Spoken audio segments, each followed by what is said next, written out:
decoration guys ng kung gusto mo pwede sa sala, pwede sa kwarto. Yan, native products kung tawagin. Cargo to guys, kakargo. Sa mga gusto mo bumili ng ganito guys, ang ganda guys, oh. Yan, diba? Kakargo po yan, ayun guys, oh. Pati yung motor, maboxes, yan, kakargo guys. Decoration sa sala, sa kwarto pwede. Yan po guys. Pangargo, padaling sa province. Oh, diba? Native products. Okay, umalis na po yung bus yung pinagsakyan ng papadalahan.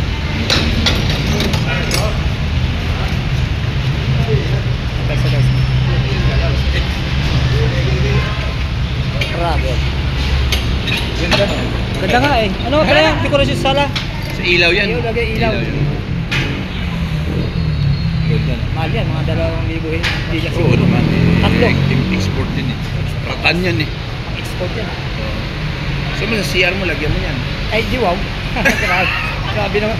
Kung ano yung CR mo, ano yung sala? Guys, hindi pa lalagay sa CR to. Kaya lang, putol-putulin mo. Yung isang putol nito, pang CR.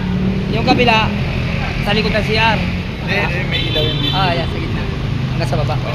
Lagyan mo ng ilaw pa iba-ibang kulay. May pula, may blue, may green, may yellow. Kasi ano orange. Oo. Pwede. Ganda yan, mahal yan. Guys, decoration pala yan sa sala. Sa kwarto pwede rin. Sa CR hindi na pwede. Kasi kusina, yan, sa kusina. Yan. CR kusina. Sa bahay ng aso, pwede rin yan. Yun lang kaya, yung aso ng swerte naman niya. Ayan guys, decoration para sa bahay nyo. May size pa, may maliit.